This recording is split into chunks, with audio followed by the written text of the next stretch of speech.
তো স্ল্যাব তোমরা সবাই দেখছো তোমাদের প্র্যাকটিক্যাল লাইফে। This is actually slab. So this is the flat horizontal surface. Normally we use in the buildings, very common. In case of these as well, we have slab, but name is different. We call them deck. But in case of building, we call them slab. So the flat horizontal surface that carries the load, that receives the loads directly from the live load and distribute it to the secondary member like the beam and column. It's called the slab. So they also, similar to the beam, carries load perpendicular to their longitudinal axis. তাদের যে লংজিটিউডাল axis আছে তার পারপেন্ডিকুলারেই তারা লোডগুলো carry করে। So এটার behaviour এবং বিমের বিহেভিয়ার কাইন্ড অফ সেম।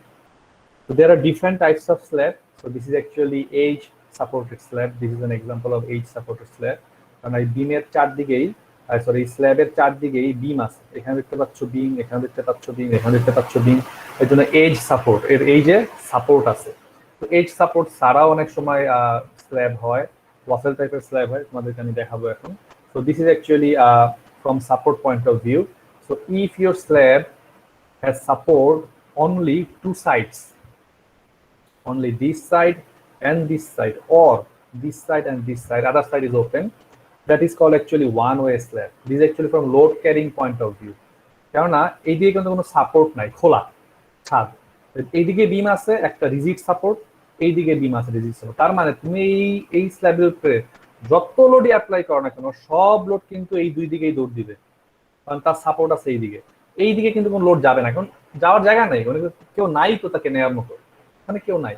অর্থাৎ এইরকম যখন একটা স্ল্যাবের অনলি দুই দিকে সাপোর্ট থাকে সেটা কিন্তু ওয়ান ওয়ে স্ল্যাব হয়। আবার একটা স্ল্যাবের যদি শুধু একদিকে সাপোর্ট থাকে, ধরো একটা বিম আছে, যেমন বারান্দা, বিম থেকে স্ল্যাবটা বের হয়ে আসলো, তো এই স্ল্যাবের কিন্তু এই পাশে কেউ নাই, তার শুধু এই পাশেই বিমটার আগে ধরে রাখছে, তো এইটাও কিন্তু ওয়ান ওয়ে স্ল্যাব, বাট এটা ক্যান্টিলিভার স্ল্যাব। আর cantilever but one way slab, কারণ এই স্ল্যাবে যত লোড সব একদিকেই যাচ্ছে, বিমের দিকে যাচ্ছে। তাহলে ওয়ান ওয়ে স্ল্যাব হইতে গেলে তার দুই দিকেও সাপোর্ট থাকতে পারে, মানে একই ডিরেকশনে দুই এন্ডে সাপোর্ট থাকতে পারে, অথবা একটা এন্ডেও সাপোর্ট থাকতে পারে, that can be one way slab. আর যখন একটা স্ল্যাবের চারদিকেই বিম থাকবে, চারদিকেই তার রেস্ট্রেইন আছে, চারদিকেই ওয়াল আছে, চারদিকেই বিম আছে, that's kind of slab we call two way slab. তখন এই স্ল্যাবের তুমি যত লোড দিবা, তার সেলফ ওয়েট, তার ডেড লোড, তার live load, whatever the load you apply here, it will move in all four direction. এই দিকে যাবে, এই দিকে যাবে, এই দিকে যাবে। টু ওয়ে কেন বলা হচ্ছে? এইটাকে ধরতেছি আমরা একটা দিক, আর এইটাকে ধরতেছি আমরা আর একটা দিক। তাহলে এটা এক্স এর দিকেও লোড ট্রান্সফার করবে এই দুই বিমে, আবার ওয়াই ডিরেকশনেও সে লোড ট্রান্সফার করবে এই দুই বিমে। সো এটা হচ্ছে ওয়ান ওয়ে স্ল্যাব, এটা হচ্ছে two way slab. This is edge supported slab, okay, edge supported slab. Now come actually there is no support, no edge support, but you have direct support on the column. This is called flat plate slab. দেখতে সুন্দর কিন্তু structurally ভালো না, এটা actually week থাকে, এটার deflection অনেক বেশি হয়, ক্র্যাকিং হয়, এবং ল্যাটারাল রেজিস্ট্যান্স যেটা আর্থকুয়েকের জন্য বা উইন্ডের জন্য এটা এরকম টাইপের স্ল্যাবগুলো ভালো হয় না অ্যাকচুয়ালি। তো this is called actually flat plate slab, but দেখতে সুন্দর, আর্কিটেক্টরা পছন্দ করে, বাসা বাড়ির মালিকরাও পছন্দ করে, কোথাও বিম নাই, খুব সুন্দর লাগে দেখতে, কিন্তু স্ট্রাকচারালি ভালো না, সাউন্ড নাই। দেন অ্যাকচুয়ালি টু এই টাইপের স্ল্যাবের একটা প্রবলেমও আছে, যে যেহেতু এখানে কলাম আছে, তো এই কলামটা এই স্ল্যাব থেকে পাঞ্চ করে বের হয়ে যেতে চায়। কারণ বুঝতেই পারতো, তুমি চিকন একটা সুইয়ের উপরে একটা প্লেট দাও, তাহলে কি যাবে, সুইটা প্লেট থেকে পাঞ্চ করে বের যেতে যাবে। একই সিচুয়েশন যদি কলামগুলো অনেক চিকন হয় এবং you are directly placing the slab on the column, so you slab should have minimum thickness to resist such kind of punching. It become expensive as well. তো এরকম পাঞ্চিং যখন অনেক বেশি হয়, অনেক বেশি ডেড লোড, অনেক বেশি লাইভ লোড থাকে স্ল্যাবের উপরে, তখন এরকম পাঞ্চিং বিহেভিয়ারটা ইমপ্রুভ করার জন্য sometimes we use such kind of column capital. যে কলামগুলো যে জায়গায় আছে ওই জায়গায় আমরা ধাপে ধাপে কমাই, ধাপে ধাপে কমায় তারপরে স্ল্যাবের কাছে যায়, যাতে করে এই জায়গায় পাঞ্চ না করে। এটা হচ্ছে কলাম উইথ কলাম ক্যাপিটাল, মানে কলামের সাথে ক্যাপিটাল আছে, মানে স্টেপ বাই স্টেপ সেগমেন্টাল ওয়েতে আস্তে আস্তে তুমি স্ল্যাবের কাছে গেলে। কারণ ডিরেক্টলি প্রোভাইড করার থেকে এভাবে সেগমেন্টাল ওয়ে প্রোভাইড করলে কিন্তু কি, কারণ এই স্ল্যাবের লোডটা এতটুকু জায়গা থেকে যাচ্ছে, তারপর একটু কমলো, তারপর একটু কমলো, সেটা আমরা বলি ফ্ল্যাট স্ল্যাব। তো কলাম ক্যাপিটাল থাকলে ফ্ল্যাট স্ল্যাব বলি, আর ডিরেক্টলি কলামে থাকলে flat plate slab. Then actually coming waffle slab. This is actually architecturally very beautiful. দেখতে সুন্দর লাগে, construction little bit challenging, shattering especially the formwork, but actually it when your span length is very big, for example 40 feet, 35 feet, 30 feet, in that time actually such kind of flat plate slab or flat slab is not wise decision or not economic. So in that situation such kind of flat slab can be give you very good solution with less deflection. Deflection অনেক কম হবে এবং rigidity অনেক বেশি থাকে এরকম স্ল্যাবে, কিন্তু expensive, যেটা অনেকগুলো গ্রিড প্যাটার্নে বিম যায়, সো ডেফিনেটলি এটা এক্সপেন্সিভ হয়ে যায়, অনেক বেশি কংক্রিট যাচ্ছে। তো এই স্ল্যাবগুলোর ডিজাইন আমরা এই কোর্সে শিখবো না, আমাদের আসলে পুরো আরসিসি তোমরা যে 417 কোর্সটা আছে তোমরা ওই জায়গাতে তোমরা আসলে এই C417 এই ফ্ল্যাট প্লেট এবং ফ্ল্যাট স্ল্যাবটা আমি বেশি শিখবা, সব হয়তো বা আন্ডারগ্রেড তোমরা শিখবা না। আর এই কোর্সে আমরা হয়তো বা এই 1 ওয়ে এবং 2 ওয়ে স্ল্যাবগুলো ডিজাইন করা শিখবো। তো অ্যাকচুয়ালি আমরা যেটা এই কোর্সে বললাম যে 1 ওয়ে এবং 2 ওয়ে এটাই হচ্ছে most common type of slab, সব জায়গায় এটাই হচ্ছে, তো এটাই আমরা এই কোর্সে শিখবো এবং সিলেবাসে এটাই আছে 1 ওয়ে এবং 2 ওয়ে স্ল্যাব। ফার্স্টে আসো 1 ওয়ে স্ল্যাব। তো 1 ওয়ে স্ল্যাব যেটা আগেই বললাম, actually when the load is carried only in one direction, that is called 1 way slab. When you have support in two sides only, just তোমার দুইটা দিকে সাপোর্ট আছে, অন্য দুইটা দিকে তোমার ফ্রি, এটা 1 way slab আনডাউটেবল, এটা কোনো চিন্তা ভাবনার কিছু নাই। বাট তোমার চার দিকে সাপোর্ট থাকলেও সেগুলা 1 way slab হইতে পারে, যদি তোমার যে লেন্থ আছে আর তোমার যে উইথ আছে, তোমার লেন্থ বাই উইথ রেশিও যদি 2 বা 2 এর বেশি হয়, যদিও দেখতে এটা 2 ওয়ে স্ল্যাবের মতো বা এটা চারদিকেই সাপোর্ট আছে, 2 ওয়ে স্ল্যাবই হওয়ার কথা, even though this will be 1 way slab. তার মানে তোমার যদি লেন্থ হয় 20 ফিট স্ল্যাবটার আর উইথ হয় 10 ফিট বা 8 ফিট বা 5 ফিট, মানে 10 এর কম, 10 বা 10 এর কম, তাহলে তোমার এল বাই বি রেশিও দেখো কত আসতেছে, 20/10 মানে আসতেছে 2, 20/5 আসতেছে হচ্ছে তোমার 4, সবই কিন্তু কি 2 বা 2 এর থেকে বড় আসতেছে। তার মানে তোমার যদি স্ল্যাবটা খুব ন্যারো একটা স্ট্রিপ হয়, চিকন একটা স্ল্যাব হয়, তখন এর 4 দিকে না 5 দিকে সাপোর্ট থাকুক এটা আমার দেখার দরকার নাই, এটা আসলে 1 ওয়ে স্ল্যাব হয়ে যাবে যদি তার এল বাই বি রেশিও 2 বা 2 এর থেকে বেশি হয়। এটা অনেকে আবার বি বাই এল রেশিও দিয়ে মুখস্থ রাখতে চায়, এটাও পসিবল। তুমি তোমার উইথ হচ্ছে 10 আর লেন্থ হচ্ছে 20, 10/20 তুমি এটাও করতে পারো, 0.5 বা তার থেকে লেস হলে সেটা 1 ওয়ে স্ল্যাব হবে। এটা দিয়ে যেভাবে মনে রাখে, বি বাই এল রেশিও দিয়ে মুখস্থ করতে পারো, এল বাই বি রেশিও দিয়েও মুখস্থ করতে পারো, বাট কোনটা এল কোনটা বি সেটা মাথায় রাখো, এল হচ্ছে লেন্থ, বি হচ্ছে উইথ।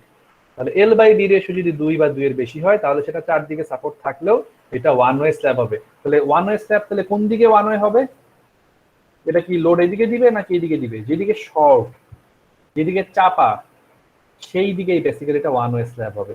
যদিও এই দিকে সাপোর্ট আছে কিন্তু এটা আসলে ইফেক্টিভ হবে না, এর 99% লোডই দেখা যাবে এই দুই ডিরেকশনে যাচ্ছে। হ্যাঁ এখানেও যাবে, খুবই নমিনাল অল্প কিছু লোড এই দিকে যাবে, ওটা নেগলিজিবল, যার কারণে এটা আমরা ধরি না, আসলে ম্যাক্সিমাম লোডই যাবে হচ্ছে এই দুই ডিরেকশনে। দেয়ারফর এটা আসলে যদিও উপরে নিচে সাপোর্ট আছে বাট আসলে এটা 1 ওয়ে স্ল্যাব।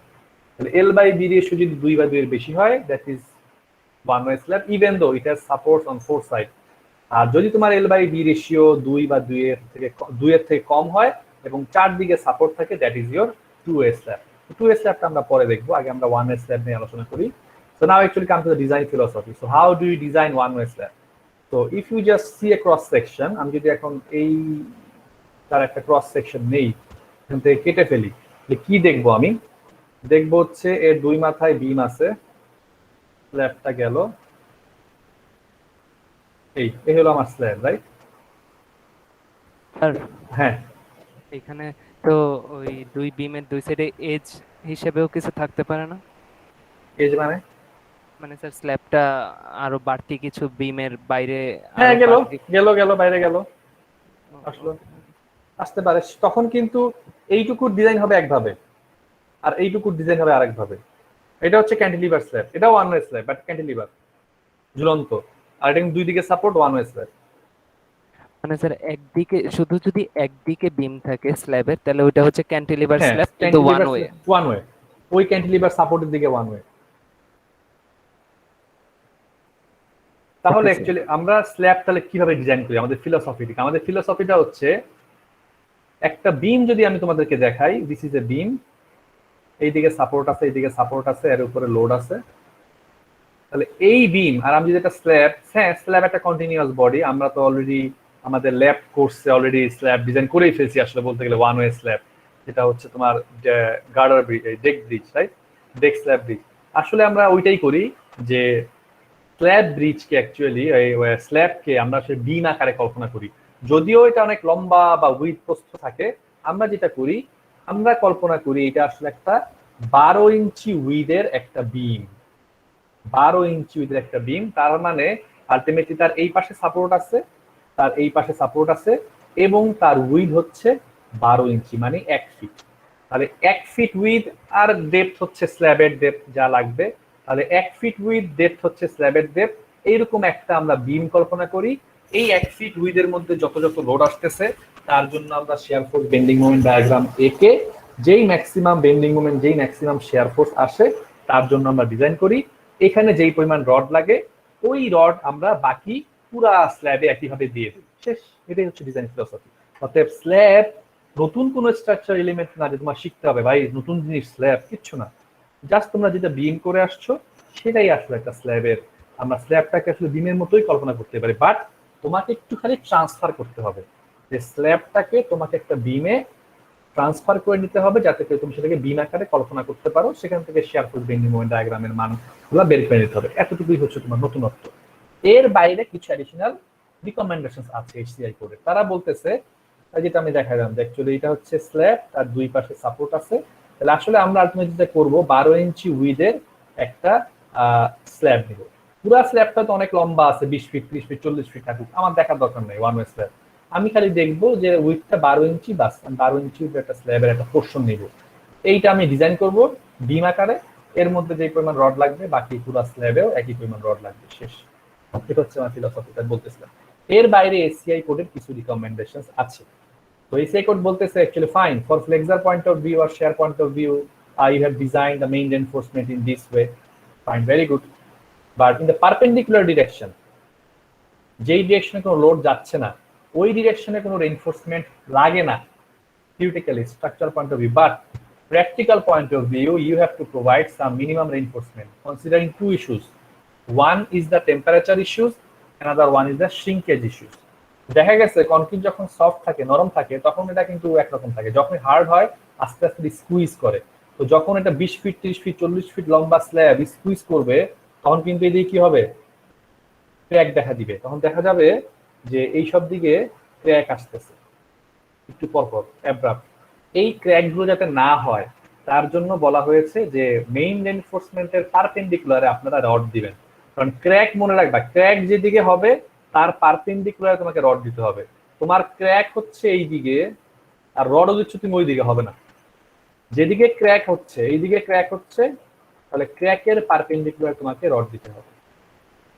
তাহলে ফ্লেক্সারের পয়েন্ট অফ ভিউ থেকে এখানে যখন তুমি লোড দিবা এটা এইভাবে বাঁকবে, তার মানে ফ্লেক্সারের পয়েন্ট অফ ভিউ থেকে ক্র্যাক আসবে আসলে এইদিকে, তার কারণে আমি মেইন রেইনফোর্সমেন্ট দিব এইদিকে, লোডটা যাবে আমার এইদিকে। আর শ্রিঙ্কেজ এবং টেম্পারেচার চেঞ্জের কারণে আমার ক্র্যাক আসবে হচ্ছে এই দিকে, তার কারণে আমি রড দিব হচ্ছে এই দিকে। তার মানে অ্যাকচুয়ালি একটা হচ্ছে মেইন রেইনফোর্সমেন্ট যেটা ফ্লেক্সার ক্র্যাক রেজিস্ট করার জন্য, আর সেকেন্ডারি যেই রেইনফোর্সমেন্টটা দেব পারপেন্ডিকুলারে সেটা হচ্ছে আমার টেম্পারেচার এবং শ্রিঙ্কেজের জন্য আমাকে একটা রেইনফোর্সমেন্ট প্রোভাইড করতে হবে। কতটুকু রেইনফোর্সমেন্ট সেটা এসিআই কোড বলে দিচ্ছে আমাদেরকে, আমরা দেখবো লাস্টে আমাদের আছে যে এই পরিমাণ রেইনফোর্সমেন্ট আপনাকে টেম্পারেচার এবং শ্রিঙ্কেজের জন্য প্রোভাইড করতে হবে। তো এটা হচ্ছে সেখানে দেখানো হয়েছে যে যেহেতু তোমার সাপোর্ট এইদিকে আর সাপোর্ট এখানে আছে, therefore this is your main reinforcement, যেটা হচ্ছে কি তোমার বেশি রড লাগবে এইদিকে main reinforcement load carrying point of view থেকে। আর এর পারপেন্ডিকুলারে তোমার লাগবে হচ্ছে টেম্পারেচার এন্ড শ্রিঙ্কেজ রেইনফোর্সমেন্ট। গেল এটা। এখন আসলে এইগুলোই বলা হয়েছে ওয়ান ওয়ে স্ট্রেস আসে, তোমরা পড়ে দেখলেই বুঝবা। তো ক্র্যাকটা আমরা এখানে দেখা দিচ্ছি, যেহেতু সাপোর্ট আছে এই দিকে আর এই দিকে, তাই এইটার জন্য যে ফ্লেক্সারাল ক্র্যাক আসবে সেটা আসবে কিন্তু এইভাবে, আর শ্রিঙ্কেজ এবং টেম্পারেচার যে ক্র্যাক আসবে এটা আসবে এইদিকে। তো টেম্পারেচার ক্র্যাকও তোমরা বুঝতে পারতেছো যে due to temperature variation during night time we have less temperature, at the morning time we have high temperature, so there is a freezing and thawing action kind of. ঠান্ডা হচ্ছে গরম হচ্ছে, ঠান্ডা হচ্ছে গরম হচ্ছে, ঠান্ডা হলে বড় একটু সে এক্সপান্ড করতেছে, আবার মানে গরম হলে এক্সপান্ড করতেছে, রাতের বেলা ঠান্ডা হয়ে আবার স্কুইজ করতেছে। তো এটার কারণেও কিন্তু তার মধ্যে এই ক্র্যাকিং হয়, ঠিক আছে, যার কারণে অ্যাকচুয়ালি এই পারপেন্ডিকুলার ডিরেকশনে আমরা আর এক লেয়ার রেইনফোর্সমেন্ট দেই, ঠিক আছে, এটা হচ্ছে টেম্পারেচার সিঙ্কেজ রেইনফোর্সমেন্ট। তো পরেরটাতে আমি যাবো, বাট এই পর্যন্ত যদি কারো কোনো প্রশ্ন থাকে বলো, যদি কোনো। স্যার মানে হ্যাঁ, আমি স্ল্যাবটা 12 ইঞ্চি হিসেবে ডিজাইন করার পর হ্যাঁ, এটার যে মেইন রড সেটার হুম। পারপেন্ডিকুলারে মানে এমনি জাস্ট যে কোনো রড দিব, মানে যে না কোনো যে না না যে ডায়ামিটার না নাকি? যে যে এটা বলা আছে, হ্যাঁ, যে কোনো ডায়ামিটার দিতে পারো, বাট সেটা হচ্ছে কতটুকু দিবা এটা এসআই কোড বলে দিচ্ছে। এটা তোমার ডেপথের সাথে কানেক্টেড। তোমার ডেপথ যদি বড় হয় স্ল্যাবের বেশি রড লাগবে, ডেপথ যদি চিকন হয় কম রড লাগবে। স্যার আমাদের সামনে যে ম্যাথ গুলো আছে ওগুলাতে তো এটা দেখানো হ্যাঁ, হ্যাঁ, হ্যাঁ, হ্যাঁ, হ্যাঁ। ওকে ওকে স্যার। তো এখন আসো অ্যাকচুয়ালি কি পরিমাণ তুমি টেম্পারেচার দিচ্ছ বা কি পরিমাণ মেইনটেইন করতে দিচ্ছ সেটা আমি আসতেছি সামনে। তার আগে আসো এসিআই কোডের কিছু রিকমেন্ডেশন ছিল that actually spacing from point of view. তারা বলতেছে যখন আপনি মেইন রেইনফোর্সমেন্ট প্রোভাইড করবেন স্ল্যাবে, এই মেইন রেইনফোর্সমেন্টের স্পেসিং স্ল্যাবের থিকনেসের 3 টাইমস বেশি হতে পারবে না, অথবা 18 ইঞ্চ। এই দুইটার মধ্যে যেটা কম তার থেকে বেশি হতে পারবে না। ফর এক্সাম্পল তোমার স্ল্যাবের থিকনেস আছে 4 ইঞ্চি, তাহলে 3 4 কত 12, আর একটা তো 18 ইঞ্চি ফিক্স, তাহলে 12 আর 18 মধ্যে কম কত 12। তার মানে মেইন রেইনফোর্সমেন্টের স্পেসিং 12 ইঞ্চির বেশি কোনো সিচুয়েশন হইতে পারবে না। কারণ তুমি যদি দেখো মেইন রেইনফোর্সমেন্ট ক্যালকুলেট করার পরে 3 নাম্বার বার 5 ইঞ্চি স্পেসিং আসছে, সেটা তো 12 থেকে অনেক কম আছে, আলহামদুলিল্লাহ দিয়ে দাও। কিন্তু যদি দেখো যে তোমার মেইন রেইনফোর্সমেন্ট লাগতেছে 3 number bar at the rate of 13 inch centre to centre, but 13 ইঞ্চি সেন্টার টু সেন্টার দেওয়া যাবে না, তোমাকে 12 ইঞ্চি সেন্টার টু সেন্টার স্পেসিং দিতে হবে। মানে এটা হচ্ছে তোমার মিনিমাম, এটা হচ্ছে সেকেন্ডের বার। এটা হলো মেইন রেইনফোর্সমেন্টের জন্য, ঠিক আছে। এবং ক্লিয়ার কভার যেটা বিমের ক্ষেত্রে ছিল 1.5 ইঞ্চি, সেটা হচ্ছে ক্লিয়ার ডিস্টেন্স বিটুইন বার, যে একটা বার থেকে আরেকটা বারের মাঝখানে যে ক্লিয়ার ডিস্টেন্স, এটা হচ্ছে আমাদের বিমে ছিল 1.5 ইঞ্চি, তারপরে 1.5 টাইমস বার ডায়ামিটার এরকম ছিল, রাইট। তো সেটা এখানে হয়ে যাচ্ছে হলো 1 ইঞ্চি, আর হচ্ছে ম্যাক্সিমাম এগ্রিগেটেড সাইজ, হ্যাঁ, ম্যাক্সিমাম এগ্রিগেটেড সাইজ বাই 0.75 আছে 1 ইঞ্চি। এই ম্যাক্সিমাম ক্লিয়ার কভার তোমার এইভাবে ক্লিয়ার ডিস্টেন্স একটা রড থেকে একটা রডের মধ্যে এরকম রাখতে হবে, মানে কত ক্লোজ তুমি দিতে পারো, এর থেকে ক্লোজ তুমি দিতে পারবে না, আবার এর থেকে বেশি দিতে পারবে না। তাহলে এটা হচ্ছে লোয়ার লিমিট স্পেসিং এর, যে এর থেকে কাছাকাছি দেওয়া যাবে না, 1 ইঞ্চির কাছে রড দেওয়া যাবে না। আর আপার লিমিট হচ্ছে 3 Times slab thickness or 18 inch, এর থেকে ফাঁকা ফাঁকা দেওয়া যাবে না। তো এটা হচ্ছে ফাঁকা ফাঁকা, এটা হচ্ছে ঘন ঘন, কত ঘন কত ফাঁকা মেইন রেইনফোর্সমেন্টের জন্য। আর তুমি যদি টেম্পারেচার আর সিঙ্কেজ রেইনফোর্সমেন্টের জন্য যাও, কত ঘন ঘন দিতে পারবা তার কোনো রিকোয়ারমেন্ট নাই এসিআই কোডের, বাট কত ফাঁকা ফাঁকা দিতে পারবা তার রিকোয়ারমেন্ট দেওয়া আছে। তারা বলছে not more than 5 times slab thickness or 18 inch, স্ল্যাবের থিকনেসের 5 গুণের বেশি স্পেসিং অথবা 18 ইঞ্চি, এই দুটার মধ্যে যেটা কম তার থেকে বেশি স্পেসিং এ আপনি টেম্পারেচার সিঙ্কেজ রেইনফোর্সমেন্ট দিতে পারবেন না। তাহলে এটার ক্ষেত্রে হচ্ছে 3 টাইমস স্ল্যাব থিকনেস, এটার ক্ষেত্রে হচ্ছে 5 টাইমস স্ল্যাব থিকনেস, হচ্ছে স্পেসিং এর পয়েন্ট অফ ভিউ থেকে তাদের রিকোয়ারমেন্ট। আমরা আস্তে আস্তে ডিজাইনে ঢুকতেছি। তো ডিজাইনে আমাদের প্রথমে যেটা লাগবে, আমরা যদি একটা slab one way slab design করতে চাই, তাহলে প্রথমে যেটা লাগবে আমাদেরকে, first of all you have to assume some thickness. এটা থিকনেস অ্যাজিউম করে নিতে হবে যে আমার এরকম এরকম স্প্যান আছে, এরকম লোডিং আছে, ওকে এই জায়গায় মনে হয় 5 ইঞ্চি লাগবে, বা এই জায়গায় মনে হয় 6 ইঞ্চি লাগবে। তো এরকম তোমাদেরকে একটা থিকনেস অ্যাজিউম করে নিতে হবে, ঠিক আছে। তো এই জায়গায় বিভিন্ন সিচুয়েশনের জন্য এসিআই কোডের কিছু থিকনেস দেওয়া আছে, যে সিম্পলি সাপোর্টেড হয়, যে দোনো end simply supported, one end continuous, যে একটা এন্ড হচ্ছে সিম্পলি সাপোর্টেড বা ডিসকন্টিনিউয়াস, আর আরেকটা এন্ড হচ্ছে কন্টিনিউয়াস। যেমন ধরো এটা হচ্ছে ব্রিকের ওয়াল, তুমি দুই পাশে ব্রিকের ওয়ালের উপরে একটা স্ল্যাব বসায় দিলা, এটা হচ্ছে কি both end simply supported, just বসায় দিছো। বা যদি এখানে কলাম থাকতো তাহলে কিন্তু এটা আবার কন্টিনিউ মানে ফিক্সড হয়ে গেল কাইন্ড অফ, যেটা হচ্ছে বোথ এন্ড ফিক্সড বা বোথ এন্ড কন্টিনিউয়াস এর মতো কাইন্ড অফ, ঠিক আছে। তো আর হচ্ছে এক পাশে তোমার ফ্রি, যেমন ধরো এই পাশে তোমার হয়তো বা ব্রিকের ওয়াল আছে, কিন্তু আর এক পাশে তোমার কন্টিনিউয়াস এটা চলে গেছে, যে স্ল্যাবটা রান করতেছে, এই জায়গায় সাপোর্ট আছে, এই জায়গায় সাপোর্ট আছে, এই জায়গায় সাপোর্ট আছে। তো সেরকম সিচুয়েশনে তোমার কত হবে ডেপথ, মিনিমাম ডেপথ কত হওয়া উচিত। আবার ক্যান্টিলিভার, একটা স্ল্যাব আছে, এই পাশে কলাম, কলাম থেকে বের হয়ে আসছে বা বিম থেকে বের হয়ে আসছে, দ্যাটস ইওর ক্যান্টিলিভার স্ল্যাব। তো ক্যান্টিলিভার স্ল্যাবের ক্ষেত্রে তোমার মিনিমাম ডেপথ কত হবে, বোথ এন্ড কন্টিনিউয়াস হলে কত হবে, ওয়ান এন্ড কন্টিনিউয়াস হলে কত হবে, সিম্পলি সাপোর্টেড হলে কত হবে, এই বিভিন্ন সিচুয়েশনে তুমি মিনিমাম যে ডেপথ কত ধরবা একটা ওয়ান ওয়ে স্ল্যাবের ক্ষেত্রে এখান থেকে তোমাকে বলা আছে। বাট এলটা কি, এলটা হচ্ছে সাপোর্ট টু সাপোর্টের clear distance, not centre to centre distance. Practically আমরা অনেক সময় সেন্টার টু সেন্টার ডিস্টেন্স দিয়েও করে দিই, ওটা আরো আরো মোর কনজারভেটিভ, ইকোনমিক না বাট সেফ সাইডে থাকবা তুমি আরো। তো বাট অ্যাকচুয়ালি বলা আছে হচ্ছে ক্লিয়ার স্প্যান, সাপোর্টের ফেস টু ফেস ডিস্টেন্স। তাহলে ফেস টু ফেস ডিস্টেন্সের থেকে তুমি বের করে নিতে পারবা যে তোমার এই স্ল্যাবের মিনিমাম থিকনেস কত হওয়া উচিত। তাহলে প্রথমে তুমি একটা স্ল্যাবের ডেপথ পাবা এইখান থেকে, এক নাম্বার। যখন তুমি ডেপথ পাওয়া গেলা দেন অ্যাকচুয়ালি সেখান থেকে তুমি বের করে নিতে পারো যে তোমার ইফেক্টিভ ডেপথ কত হবে। তো নর্মালি স্ল্যাবের ক্ষেত্রে যেটা বটম থেকে ক্লিয়ার, এটা এখানে লেখা নাই বাট যেটা ক্লিয়ার কভার রাখতে বলা হয়েছে সেটা হচ্ছে আসলে 0.75 ইঞ্চ, 1.5 ইঞ্চি ক্লিয়ার কভার তোমাকে রাখতে হবে। তো 1.5 ইঞ্চি যদি ক্লিয়ার কভার রাখো আর 3 নাম্বার বারের ডায়ামিটারের অর্ধেক যদি আরো বাদ দাও তাহলে টোটাল ডেপথ থেকে রাফলি আমরা 1 ইঞ্চির মতো বাদ দিতে পারি আমরা। তাহলে টোটাল এইচ থেকে 1 ইঞ্চি রাফলি যদি বাদ দাও তুমি তাহলে স্ল্যাবের ইফেক্টিভ ডেপথটা পেয়ে যাবে। তার ইফেক্টিভ ডেপথ কত moment carrying point of view থেকে। যখন তুমি ইফেক্টিভ ডেপথ পাওয়া গেলা, স্ল্যাবের থিকনেস পাওয়া গেলা, তখন তুমি স্ল্যাবের জন্য ডেড লোড ক্যালকুলেট করতে পারো। ওই স্ল্যাবের উপরে কি পরিমাণ লাইভ লোড আছে সেখান থেকে লাইভ লোড থেকে শেয়ার ফোর্স বেন্ডিং মোমেন্ট মারতে পারো, রাইট? তুমি ওখান থেকে ফ্যাক্টর লোড করতে পারো। দেন সেখান থেকে তোমার এসএ করে চার্ট দেওয়া আছে, আর তুমি যদি হ্যান্ড ক্যালকুলেশন করতে পারো যদি পসিবল হয় সেই হ্যান্ড ক্যালকুলেশনের মাধ্যমে তুমি সিম্পলি সাপোর্টেড বিমের শেয়ার ফোর্স বেন্ডিং মোমেন্ট মারতে পারো।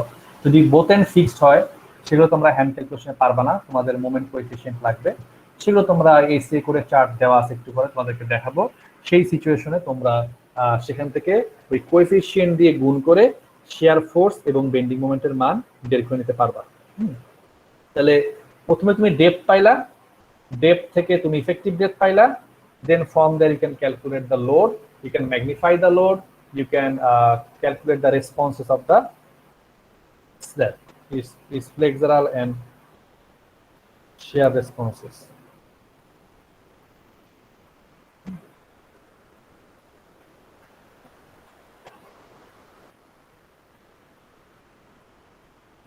স্যার হ্যাঁ হ্যাঁ বলো। এই যে স্যার আপনি যে বললেন যে 1 ইঞ্চি মানে হচ্ছে 0.75 ইঞ্চি আর হচ্ছে 3 নাম্বার বারের ডায়ামিটারের অর্ধেক, এটা তো 3 নাম্বার বার না হয় তো যে কোনো বারই তো হতে পারে না? না স্ল্যাবে আমরা হ্যাঁ হইতে পারে যে কোনো বারে, বাট স্ল্যাবে কিন্তু আমরা 3 নাম্বার আর 4 নাম্বার এর বেশি খুব রেয়ার ইউজ করি না তা না বললে ভুল হবে, কিন্তু খুবই রেয়ার। 3 এবং 4ই হচ্ছে কমন স্ল্যাবের ক্ষেত্রে। এটা কি one way slab, two way slab সব ক্ষেত্রে 3 নাম্বার আর 4 নাম্বার কমন? হ্যাঁ এই যে ওয়ান আমরা মোটামুটি ভাবে 10 তলা 20 তলা 50 তলা বিল্ডিং মোটামুটি ভাবে যতই হোক স্ল্যাবে আমরা 3 এবং 4 ইউজ করি, যদি না খুব আনঅ্যাব্রাপ্ট তোমারই থাকে, কি বলে এটাকে, খুব বড় স্প্যান না থাকে, আননেসেসারি অনেক বড় স্প্যান হেভি লোড, এইসব সিচুয়েশন স্যার আমরা 3 নাম্বার 4 নাম্বার বাড়ি ইউজ করি। Okay sir. বাট যখন যেটা লাগবে তুমি তখন সেটা ইউজ করবা, সমস্যা নাই, ইউজ করে তুমি সেই অনুসারে বাদ দিবা ইফেক্টিভ। এটা তোমাকে দেখানো হয়েছে এমনি 1 ইঞ্চি, এটা যে ফিক্সড 1 ইঞ্চি তা না, এটা সিচুয়েশন টু সিচুয়েশন ভ্যারি করবে। তো যখন তুমি লোড পাওয়া গেলা তুমি ক্যালকুলেট করলা, দেন সেই লোড বেন্ডিং মোমেন্ট থেকে শেয়ার ফোর্স বেন্ডিং ডায়াগ্রাম থেকে তুমি maximum shear force maximum bending moment নিয়ে যেভাবে আমরা বিম ডিজাইন করি same as like that you will calculate the required reinforcement from exam point of view. একই সূত্র mu equals to phi as fy d minus a by 2, ঠিক আছে? ওখান থেকে আমরা স্টিলের এরিয়া পেয়ে যাব, একবার চেক দিব এ কত আসলো, এ যদি অ্যাজিউমড থেকে কম আসে হয়ে গেল ফাইন, এটা তোমার ডিজায়ার স্টিল এরিয়া, সেই অনুসারে আমরা স্টিল এরিয়া পেয়ে গেলাম। দেন তুমি টেম্পারেচার এবং সিঙ্কেজ রিইনফোর্সমেন্টের যেই রিকমেন্ডেড ভ্যালু বলা আছে এসে করে সেখান থেকে তুমি সেই স্টিলের এরিয়াটা বের করবা, বের করে তার পারপেন্ডিকুলার দিয়ে দিবা। তুমি শেয়ারের জন্য কোনো নর্মালি কোনো রিইনফোর্সমেন্ট লাগে না স্ল্যাবে, কারণ যেই পরিমাণ থিকনেস দেওয়া হয় সেই থিকনেসেই এনাফ শেয়ার ক্যারি করার জন্য, ঠিক আছে? এটা জাস্ট চেক করে তাও দেখতে হয় যে ঠিক আছে কিনা, কম আছে কিনা শেয়ারের জন্য রিইনফোর্সমেন্ট। দেন সেখান থেকে আমরা হচ্ছে মেইন রিইনফোর্সমেন্ট এবং টেম্পারেচার এবং সিঙ্কেজ রিইনফোর্সমেন্টের জন্য একটা স্পেসিং ক্যালকুলেট করি এবং সেই স্পেসিংয়েই আমরা দিয়ে দিই okay 3 number bar at the rate of 5 inch centre to centre অথবা 4 number bar at the rate of 6 inch centre to centre. শেষ হয়ে গেল। ওইটা দেখতে হবে যে আমাদের যে মিনিমাম এবং ম্যাক্সিমাম স্পেসিং এর বার দেওয়া ছিল 3 টাইমস স্ল্যাব থিকনেস অথবা 1 ইঞ্চির থেকে কাছাকাছি দেওয়া যাবে না, সেগুলো ফুলফিল করছে কিনা, হয়ে গেল। ঠিক আছে, কিন্তু এখন কথা হচ্ছে যে তুমি লোড পাইলা সামহাউ, কিন্তু তুমি তার বেন্ডিং মোমেন্টের মানগুলো কিভাবে পাবা, হ্যাঁ, শেয়ার ফোর্সের মানগুলো কিভাবে পাবা। তো এটা তিনটা সিচুয়েশন হইতে পারে, যে তোমার স্ল্যাবের এন্ডে বিম আছে, অথবা স্ল্যাবটা শুধুমাত্র একটা ওয়ালের উপরে বসায় দেওয়া আছে। ঠিক আছে, তো যখন স্ল্যাবটা শুধু ওয়ালের উপরে বসায় দেওয়া থাকে, এটা হচ্ছে ডিসকন্টিনিউয়াস এন্ড আনরেস্ট্রেইন, মানে রেস্ট্রেইন করা হয় না, এটাকে বাধা দেওয়া হয়নি, খালি বসায় দেওয়া হয়েছে, সিম্পলি সাপোর্টেড, কাইন্ড অফ বলতে পারো সিম্পলি সাপোর্টেড। ঠিক আছে, আর হচ্ছে স্পান্ড্রেল। স্পান্ড্রেল মানে হচ্ছে তোমার এন্ড বিম আছে, তুমি বিমের সাথে তোমার স্ল্যাবটা সাপোর্ট দেওয়া আছে, কাইন্ড অফ ফিক্স সাপোর্টের মতো বিমের উপরে বসে আছে, দ্যাটস এর স্প্যান্ড্রেল। ঠিক আছে, আর আরেকটা হচ্ছে কলাম, যে কলামের সাথে ডিরেক্টলি কানেক্টেড, যেটা কোনো বিম নাই বাট কলামের উপরে সে ডিরেক্টলি কানেক্টেড হচ্ছে এখানে এসে, তাহলে সেটা হচ্ছে কলাম সাপোর্টেড। তো আমাদেরটা মেইনলি স্পান্ড্রেল, স্পান্ড্রেলের মধ্যে আমরা পড়বো। তাহলে এটা হচ্ছে যখন ডিসকন্টিনিউয়াস এন্ড আনরেস্ট্রেইন, তখন এই বিমের এই স্ল্যাবের এই এন্ডে বেন্ডিং মোমেন্টের কোএফিসিয়েন্ট হচ্ছে 0, মানে এখানে কোনো বেন্ডিং মোমেন্ট নাই। আচ্ছা, এই জায়গায় বেন্ডিং মোমেন্টের মান যদি স্প্যান্ড্রেল হয় তখন হবে 1/24 সামথিং, একটা ভ্যালু দিয়ে গুণ করতে হবে, সেটা কত ভ্যালু, WL²। এই স্ল্যাবের উপরে কি পরিমাণ লোড আছে পার ফিটে, that's called W, pound per feet, আর এল হচ্ছে এর ক্লিয়ার স্প্যান, যে সাপোর্ট টু সাপোর্টের ফেসে ক্লিয়ার স্প্যান কত। তাহলে WL²টা হচ্ছে ফিক্সড, এর সাথে এই কোএফিসিয়েন্ট গুলো গুণ করলেই তুমি বিভিন্ন লোকেশনে স্ল্যাব বা বিম তার কোথায় কত পজিটিভ নেগেটিভ বেন্ডিং মোমেন্টের মান আছে তুমি এখান থেকে পেয়ে যাবা। তো এইটা হচ্ছে যখন একটা স্ল্যাবের শুধুমাত্র দুইটা স্প্যানই আছে, তখন হচ্ছে এই কোএফিসিয়েন্ট গুলো আমরা ইউজ করব। আর যখন একটা যখন একটা স্ল্যাবের শুধুমাত্র দুইটা স্প্যান আছে, তখন হচ্ছে এই কোএফিসিয়েন্ট গুলো আমরা ইউজ করব।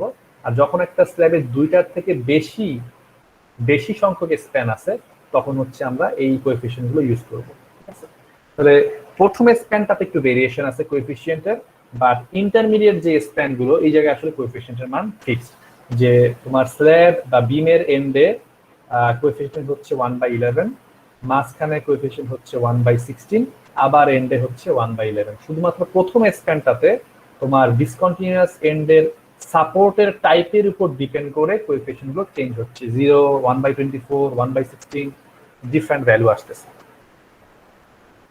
এটা অঙ্ক করলে তোমাদের আরেকটু ক্লিয়ার হবে। ঠিক আছে, এটা হয়তো এখন তোমরা ডিরেক্টলি দেখেই বুঝবা না।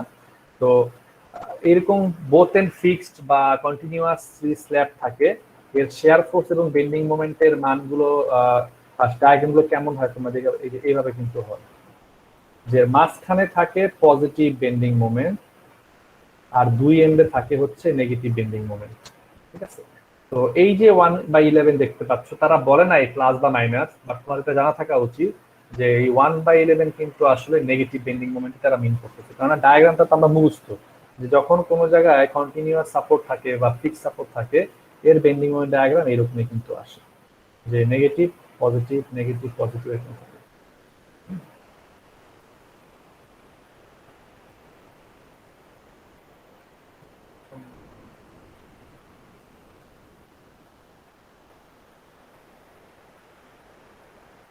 আচ্ছা, এটা হচ্ছে শেয়ারের জন্য। তো শেয়ারের ভ্যালুগুলো, এটা হচ্ছে এসিআই কোড, এগুলা এমনি তোমাদেরকে ডায়াগ্রাম দেখানোর জন্য দেখানো হয়েছে, বাট এটা হচ্ছে এসিআই কোডের, এটা মোস্ট রিলায়েবল। এসিআই কোড কি বলছে, এসিআই কোডের কোএফিসিয়েন্ট হচ্ছে এগুলা। এছাড়া অন্যান্য সময় অন্যান্য ব্যক্তিরা অন্যান্য কোএফিসিয়েন্টও দিছে, বাট এটা হচ্ছে মোস্ট কমন এসিআই কোড যেটা দিছে। এটা হচ্ছে বেন্ডিং মোমেন্টের জন্য, আর এটা হচ্ছে শেয়ারের জন্য। তো তারা বলতেছে একদম যে ডিসকন্টিনিউয়াস এন্ড বা প্রথম যেই এন্ড, সেই এন্ডে তোমার শেয়ারের মান হবে 1.15, সরি, সেটা হবে তোমার কোএফিসিয়েন্ট হবে 1/2। তো তোমার যদি এই বিমের উপরে বা স্ল্যাবের উপরে লোড থাকে W, pound per fit, UDL, আর ক্লিয়ার স্প্যান যদি হয় L, তাহলে একদম প্রথম এন্ডে বা এক্সটেরিয়র এন্ডে তোমার শেয়ারের মান হবে 1/2। এই WL-টা ফিক্সড, WL ফিক্সড, জায়গা অনুসারে খালি এই মানটা চেঞ্জ হবে। এন্ডে হবে 1/2, তারপরে ইন্টারমিডিয়েট সাপোর্ট হবে 1.15/2, আবার ডিসকন্টিনিউয়াস এন্ডে হবে 1/2। তার মানে তোমার এই ভিতরের এন্ডে হচ্ছে 1.15/2 ইন্টু WL হচ্ছে কমন, সরি স্কয়ার নয়, WL হচ্ছে কমন। শেয়ারের ক্ষেত্রে হচ্ছে WL, আর বেন্ডিং মোমেন্টের ক্ষেত্রে হচ্ছে WL স্কয়ার। বাকিটা হচ্ছে কোএফিসিয়েন্টে গুণ হবে, WL square into coefficient, WL square into coefficient. যখন তুমি বেন্ডিং মোমেন্টের মান বের করতেছো, আর যখন তুমি শেয়ার ফোর্সের মান বের করতেছো, WL into coefficient, WL into coefficient. তো শেয়ার ফোর্সের জন্য হচ্ছে আমাদের এই কোএফিসিয়েন্ট গুলো ইউজ করব, আর বেন্ডিং মোমেন্টের জন্য হচ্ছে আমরা এই কোএফিসিয়েন্ট গুলো ইউজ করব। ডিফারেন্ট সিচুয়েশনে আমরা এখান থেকে মান নিতে পারবো। Now come to the temperature and shrinkage reinforcement requirement. তো তোমার কি কি টাইপের রেইনফোর্সমেন্ট তুমি ইউজ করতেছো তার উপর ডিপেন্ড করে টেম্পারেচার এবং শিঙ্কেজ রেইনফোর্সমেন্ট এবং স্ল্যাবের থিকনেসের উপর ডিপেন্ড করে চেঞ্জ হয়ে যাবে। যদি তোমার রড হয় 40 গ্রেড, মানে 40-40 পিএসআই বা 50 পিএসআই, 50 গ্রেড রড হয়, মানে 60 গ্রেড থেকে কম যেগুলো, সেই সব ক্ষেত্রে তারা বলতেছে যে তোমার টেম্পারেচার এবং শিঙ্কেজ রেইনফোর্সমেন্টের এরিয়া হচ্ছে 0.002 বি ইন্টু এইচ। তাহলে আমার যদি বি হয় 12 ইঞ্চি আর ডেপথ যদি হয় 6 ইঞ্চি, তাহলে এখানে কি পরিমাণ টেম্পারেচার এবং শিঙ্কেজ রেইনফোর্সমেন্ট লাগবে? তার এরিয়া হচ্ছে 0.002 12 ইন্টু 5। 12 হচ্ছে উইথ আর 5 ইঞ্চি আমার ডেপথ, তাহলে 12 ইন্টু 5। এখান থেকে তুমি তত ইঞ্চি স্কোয়ার পেয়ে যাবা। সেই ইঞ্চি স্কোয়ার থেকে তুমি স্পেসিংটা বের করবা যে এই পরিমাণ স্টিলের এরিয়া আমি কি 3 নাম্বার বার দিয়ে দিব নাকি 4 নাম্বার বার দিয়ে দিব, দ্যাটস মাই চয়েস। তুমি 4 নাম্বার বার চুজ করলে একটা তোমার স্পেসিং আসবে, তুমি 3 নাম্বার বার চুজ করলে এক ধরনের স্পেসিং আসবে। If your reinforcement has a grade 60,000 psi, ঠিক আছে, তখন তোমার হচ্ছে 0.0018 BH, তখন তোমাকে এই সূত্র অ্যাপ্লাই করতে হবে। আর যদি তোমার রেইনফোর্সমেন্টের গ্রেড বা yield strength মোর দেন 60,000 psi হয়, তখন তোমাকে এই ইকুয়েশন থেকে ক্যালকুলেট করতে হবে 0.018 into 60 divide by f of y into BH। যত স্ট্রেংথ বাড়বে টেম্পারেচার এবং শিঙ্কেজ রেইনফোর্সমেন্টের এরিয়া তত কম লাগবে তোমার, রেশিওটা কম্পারেটিভলি। তো 0.002, 0.0018 আরটা হচ্ছে রেশিও থেকে বের করতে হবে 0.0018 বি ইন্টু এইচ। বলো এই পর্যন্ত কারো কোনো প্রশ্ন আছে কিনা?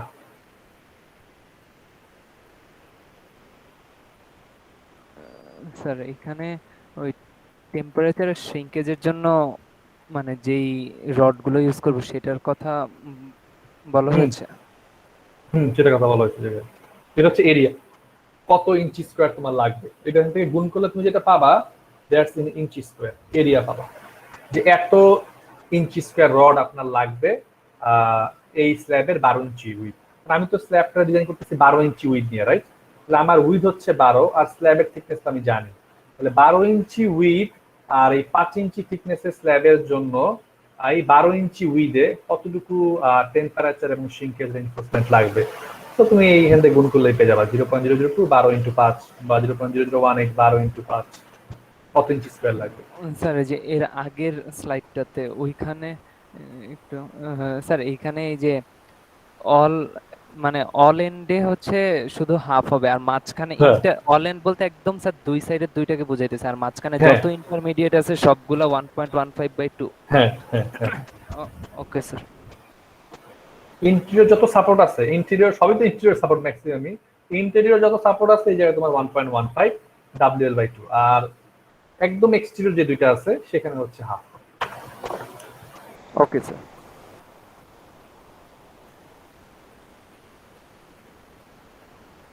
বলো আর কারো কোনো প্রশ্ন আছে?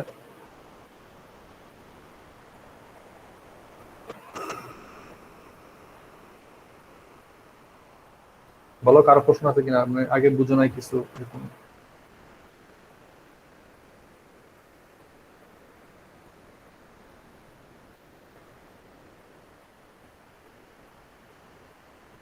আচ্ছা তাহলে একটা অঙ্ক করি আমরা। হ্যাঁ, if we solve the math I think it will be easier for you. Sir হ্যাঁ একটু ইমার্জেন্সি ছিল, আমি একটু লিভ নিতে পারি? ডাক্তারের কাছে যাব। অসুস্থ? জি স্যার, মাথা ব্যথা, চোখের ডাক্তার দেখাতো। ও চোখের ডাক্তার দেখাবো না, ঠিক আছে যাও। চশমা পরো তুমি? জি চশমা তো আছে, ঠিক আছে যাও যাও যাও যাও যাও যাও যাও। আসসালামু আলাইকুম। ওয়ালাইকুম আসসালাম। আচ্ছা, a reinforced concrete slab is built integrally with its support, মানে কি মনোলিথিক কাস্টিং করছে, বিম এবং স্ল্যাব একসাথে তারা কাস্টিং করছে as shown in the figure, নিচের ফিগার দেখানো হচ্ছে এই জায়গায়। The service dead load is 80 PSF. Service dead load মানে কি, ধরো এর উপর পার্টিশন ওয়ালের লোড আছে বা ফ্লোর ফিনিশিং আছে, হ্যাঁ কিছু fixed dead load but service, এটা আসলে স্ট্রাকচারের নিজস্ব সেলফ ওয়েট না, এটা dead load but service load is 80 PSF. Additionally live load is there 100 PSF, এর উপরে আরো আছে 100 পিএসএফ এর live load. Design the slab, এই স্ল্যাবটা আপনি ডিজাইন করেন। তাহলে কনক্রিট একটা স্ল্যাব আছে, নিচে ছবি দেওয়া আছে, তো দেখে আমি বুঝতে পারছি এটা কি টাইপের স্ল্যাব, ওয়ান ওয়ে না two way? Sir one way. One way slab, right? কারণ আমি দেখতে পাইতেছি এখানে বিম আছে, এই জায়গায় বিম আছে, এই জায়গায় বিম আছে, এটা ওয়ান ওয়ে স্ল্যাব। এটাও 15 feet span, 15 feet span, clear span, এই দিকে কোনো সাপোর্ট নাই। তার মানে যত লোড আছে সব এই দিকেই যাবে, এই দুই ডিরেকশনে যাবে, ঠিক আছে? তার মানে this is one way slab, clear? এখন এই স্ল্যাবের উপরে তারা বলতেছে দেখো দুই রকমের লোড আছে, কি কি? 80 পিএসএফ মানে কি 80 পাউন্ড পার স্কোয়ার ফিট, মানে 1 ফিট বাই 1 ফিট জায়গায় 80 পাউন্ড লোড কাজ করতেছে। এটা আসছে কোথেকে? সার্ভিস লোড, যেটা বললাম ফ্লোর ফিনিশিং বা পার্টিশন ওয়ালের লোড এখান থেকে আসতেছে। আর লাইভ লোড আছে আরো 100 পিএসএফ, এটা কিন্তু 100 পাউন্ড লোড কাজ করতেছে পার স্কোয়ার ফিট জায়গা থেকে। এখন এই স্ল্যাবটা আমাকে ডিজাইন করতে বলা হয়েছে। তো প্রথমে আমি যেটা করবো, আমার তো কোনো আইডিয়া নেই যে স্ল্যাবের তো সেলফ ওয়েটও আসবে, স্ল্যাব তো আর জিরো ওয়েট না, তার নিজস্ব সেলফ ওয়েট আছে, তাহলে সেই ওয়েটটা কত, এইটা বের করার জন্য আমাকে একটা থিকনেস ধরতে হবে, যে স্ল্যাবের থিকনেসটা কত হইতে পারে এই সিচুয়েশনে। তো ওই যে আমাদের মিনিমাম চার্ট ছিল, ওখান থেকে আমরা নিব। প্রজেক্ট ছিল আমরা যদি দুইটা স্ল্যাব তাকায় দেখি, এইটা হচ্ছে ফিক্সড, এইটা কন্টিনিউয়াস এন্ড, ঠিক আছে? তাহলে আমি যদি দুইটা যদি একই সিচুয়েশন, কারণ এটার হচ্ছে এই এন্ড ডিসকন্টিনিউয়াস, এই এন্ড কন্টিনিউয়াস, আবার এটার হচ্ছে এই এন্ড ডিসকন্টিনিউয়াস, এই এন্ড কন্টিনিউয়াস, বা ডিসকন্টিনিউয়াস এন্ডটা কি কাইন্ড অফ ফিক্সড বা স্প্যান্ড্রেল বিমের সাথে কানেক্টেড, রাইট? তাহলে আমি যদি দেখি সিম্পলি সাপোর্টেড, না এটা হবে না আমারটা। বোথ এন্ড কন্টিনিউয়াস, না এটাও হবে না আমারটা। ক্যান্টিলিভার, না এটাও হবে না। ওয়ান এন্ড কন্টিনিউয়াস, এইটা মিলছে। আমার এক পাশ হচ্ছে কন্টিনিউয়াস আর আরেক পাশ মানে স্পান্ডেলের সাথে কানেক্টেড আছে। তাহলে এরকম সিচুয়েশনে যদি বিম হয়, সেসব ক্ষেত্রে তারা বলতেছে মিনিমাম থিকনেস নিতে হবে আপনার ক্লিয়ার স্প্যানের 24 ভাগের 1 ভাগ। তার মানে আমি যদি ওখান থেকে ক্যালকুলেট করি এখন, আমার ক্লিয়ার স্প্যান ছিল হচ্ছে 15 ফিট, 12 দিয়ে গুণ করলাম, 15 ইন্টু 12, ফিট থেকে ইঞ্চিতে নিয়ে গেলাম, 24 দিয়ে ভাগ দিলাম, পাইলাম 7.5 ইঞ্চি। তার মানে এইরকম একটা স্ল্যাব ডিজাইন করতে গেলে আপনার মিনিমাম 7.5 ইঞ্চি নিয়ে ট্রায়াল দেওয়া শুরু করা উচিত, এর কমে না। বুঝা গেছে জিনিসটা? স্যার এটা কি ল্যাব মানে স্ল্যাবের থিকনেসটা বের করা হয়েছে? হ্যাঁ, থিকনেসটা যে তুমি যদি এখন এটাকে এদিক থেকে তাকাও, তাহলে তুমি দেখবা আর কি এরকম বিম স্ল্যাব বিম স্ল্যাব, তারপরে বিম, এই যে স্ল্যাবটা, এইটা হলো 7.5 ইঞ্চি মিনিমাম লাগবে। বুঝা গেছে? ঠিক আছে, আচ্ছা। যখন আমি থিকনেস পাই গেলাম যে এই স্ল্যাবে মিনিমাম 7.5 ইঞ্চি লাগবে, সেখান থেকে আমি ইফেক্টিভ ডেপথটা ক্যালকুলেট করতেছি। রাফলি আমি 1 ইঞ্চি বাদ দিয়ে দিলাম, তুমি চাইলে এক্স্যাক্টলি ক্যালকুলেট করে নিতে পারো, সেটা নেওয়াটাই ভালো। রাফলি আমি তোমাদেরকে 1 ইঞ্চি দেখা দিচ্ছি। তাহলে ইফেক্টিভ ডেপথ আমি পাবো অ্যাভেলেবল 6.5 ইঞ্চি, 6.5 ইঞ্চি। এখন আসলে আমি লোড ক্যালকুলেশন করি। এই স্ল্যাবের উপরে কি কি লোড থাকবে বলতো? 1 নাম্বার থাকবে তার সেলফ ওয়েট, মানে এই যে 7.5 ইঞ্চি স্ল্যাব, তার কি ওয়েট নাই? তার তো ওয়েট আছে। তাহলে 1 নাম্বার আসবে তার সেলফ ওয়েট, 2 নাম্বারে আসবে হচ্ছে তার সার্ভিস ডেড লোড, 3 নাম্বারে আসবে হচ্ছে তার লাইভ লোড 100 পিএসএফ। তিনটা লোড আসবে। তাহলে প্রথমে আসো আমরা আগে সেলফ ওয়েট থেকে বাইর করি যে সেলফ ওয়েট থেকে তার কি পরিমাণ ইউডিএল আসতেছে। তাহলে এটা আমরা যদি বাইর করতে চাই যে পাউন্ড পার স্কোয়ার ফিটে কি পরিমাণ লোড করতেছে, যেহেতু তার থিকনেস আছে 7.5 ইঞ্চি, এটাকে আমরা ভাগ দিলাম 12 দিয়া, তাহলে ইঞ্চি থেকে চলে গেল ফিটে। আমরা জানি কনক্রিটের ইউনিট ওয়েট হচ্ছে 150 পাউন্ড পার ফিট কিউব। তাহলে 7.5 ইঞ্চি থিকনেসের একটা স্ল্যাবের পার স্কোয়ার ফিটে 1 ফিট বাই 1 ফিট জায়গায় কি পরিমাণ লোড পড়বে, তাহলে ওই 1 ফিট বাই 1 ফিট তো আমি বের করতেছি না, আমি শুরু কি করলাম তার থিকনেস 7.5 দিয়ে গুণ করলাম তার ইউনিট ওয়েটের সাথে। তাহলে 7.5 ফিটে ট্রান্সফার করে 150 দিয়ে গুণ করলাম। তাহলে এখানে ছিল পাউন্ড পার ফিট কিউব, আর এখানে গুণ করলাম ফিট দিয়ে, কাটাকাটি হয়ে পাউন্ড পার ফিট স্কয়ার হয়ে গেল। তার মানে এই স্ল্যাবের 7.5 ইঞ্চি থিকনেস থেকে 1 ফিট বাই 1 ফিট জায়গায় 94 পাউন্ড লোড করতেছে, পার স্কোয়ার ফিটে 94 পাউন্ড লোড করতেছে। তাহলে এরা আগে যেটা দিয়ে দিছিল আমাদেরকে 80 PSF service load, 100 PSF live load, ওগুলো তো থাকবেই, এর সাথে আরো অ্যাডিশনালি যোগ হবে হচ্ছে এই 94 পাউন্ড পার স্কোয়ার ফিটের self weight of the slab. বুঝা গেছে জিনিসটা?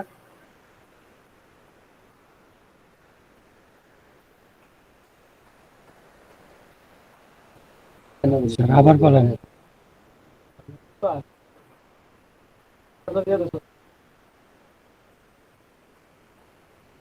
এই 94টা আসছে হচ্ছে আসলে এই যে স্ল্যাবের থিকনেস আছে, স্ল্যাবের থিকনেস থেকে। তুমি আসলে কি চাচ্ছ? তুমি চাচ্ছ যে এই স্ল্যাবে যদি তুমি উপর থেকে তাকায় দেখো যে 1 ফিট বাই 1 ফিট জায়গায় কি পরিমাণ লোড আছে। তাহলে কনক্রিটের ইউনিট ওয়েট কত বলতো? 150 pound per cubic feet. 150 pound per fit, pound per fit cube, right? তাহলে এটা আসলে কি মিন করে? এটা মিন করে কিন্তু দেখো যে 1 ফিট দৈর্ঘ্যে, 1 ফিট প্রস্থে, 1 ফিট থিকনেসের একটা কনক্রিটের ওয়েট হচ্ছে 150 পাউন্ড, ঠিক কিনা? জি স্যার। রাইট? তাহলে আমার যেই ওয়েটটা বের করতে চাচ্ছি যে 1 ফিট বাই 1 ফিট জায়গায় এই স্ল্যাবের কি পরিমাণ ওয়েট কাজ করতেছে, সেইটা আমি কিভাবে বের করবো? তাহলে আমার তো আমি জানি আমার দৈর্ঘ্যও 1 এদিকে, প্রস্থেও 1 এদিকে, খালি থিকনেসটা কত? থিকনেসটা হচ্ছে 7.5 ইঞ্চি। তাহলে এই দুই দিকে তো আসলে 1 আছেই আলটিমেটলি। তাহলে আমি যদি তাহলে বলি যে 1 ফিট কিউব কনক্রিটের ওয়েট হচ্ছে 150 পাউন্ড, তাহলে 1 ইন্টু 1 ইন্টু 7.5 ভাগ 12, এত ফিট কিউব কনক্রিটের ওয়েট কত? কত আসবে? 150 ইন্টু 7.5 ভাগ 12, তাই কিনা? ওইটা করলাম। এটা যে যেভাবে বুঝে আসলে, ঠিক আছে? যেহেতু আমার 1 ফিট বাই 1 ফিট ফিক্সড, এইদিকেও 1 ফিট এদিকে 1 ফিট, আমি এটা চাচ্ছি যে এই স্ল্যাবের সেলফ ওয়েট থেকে কি পরিমাণ লোড আমার নিচের দিকে যাবে, গ্র্যাভিটেশনাল ডিরেকশনে যাবে। তো পার স্কয়ার ফিটে কি পরিমাণ লোড আছে, এটা কিন্তু আমাকে এভাবেই বের করতে হবে। তুমি ঐকিক নিয়ম করে করো আর ডাইরেক্ট তুমি থিকনেস দিয়ে গুণ করে দাও ইউনিট ওয়েট, তাহলে কিন্তু তুমি পেয়ে যাবা যে কি পরিমাণ লোড পার স্কয়ার ফিট জায়গায় পড়তেছে। 94 pound per square fit load. আগের থেকে একটু ক্লিয়ার হয়েছে? জি জি স্যার। স্যার, এটা বুঝছি স্যার। ওই যে স্যার আপনি যে স্যার এফেক্টিভ ডেপথের কথা বললেন না, হুম হুম। ওটা যে বললেন যে স্যার এক্স্যাক্টলি ক্যালকুলেট করে নেওয়াই ভালো, কিন্তু স্যার এখনো তো আমরা ওই বারের হ্যাঁ ডায়ামিটারটা ওইটা জানি না। হ্যাঁ, ওইটা তুমি মোটামুটি একটা তুমি এটা করতে পারো যে 0.75 ধরলাম আর আমি 3 নাম্বার ভাগ ধরলাম, তাহলে 3/8 ভাগ 2 তুমি দিয়ে দিবা আর কি। ওইভাবে করে যেটা আসে সেটাই তুমি নাও, সেটা করলেও হয়। Okay sir.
সরি অ্যাকচুয়ালি একটা ফোন আসছিল, হ্যাঁ বলো। আহ, ওই যে স্যার, আমি যদি এক্স্যাক্টলি ক্যালকুলেট করি তখন তো স্যার আমার বার ডায়ামিটারের অর্ধেক, ওইটাকে হ্যাঁ, কি আবার 0.75 দিয়ে মাল্টিপ্লাই করব?